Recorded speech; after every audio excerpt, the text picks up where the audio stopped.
13 लाख की जनसंख्या और 12 बिलियन यूएस डॉलर की इकोनॉमी मॉरिशस, हिंद महासागर में स्थित एक आइलैंड। आपको पता है वो भारत में कितना ज्यादा एफडीआई इन्वेस्टमेंट करता है? अगर हम 2000 से लेकर 2025 के डाटा उठा लें तो आप देखोगे कि भारत में जितना ज्यादा एफडीआई इनफ्लो हो रहा है उसका 25 से 30% सिर्फ मॉरिशस से आ रहा है। भारत की इकोनॉमी कितनी बड़ी इकोनॉमी, भारत की इकोनॉमी 4.2 ट्रिलियन डॉलर की इकोनॉमी, 140 करोड़ की जनसंख्या।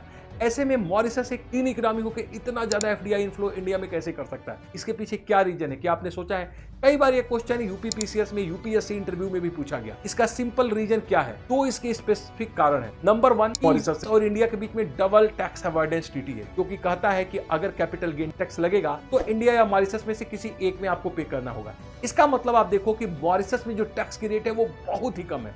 वहां पे कैपिटल गेन टैक्स बिल्कुल न के बराबर है, 0 है। भारत में अगर कैपिटल गेन टैक्स देखेंगे तो long run capital gain tax आपको लगेगा लगभग 12.5% और short run capital gain tax 20%। तो कोई भी इन्वेस्टर ये चाहेगा कि भारत में वो टैक्स न पे करके हम मॉरिशस में टैक्स पे करें।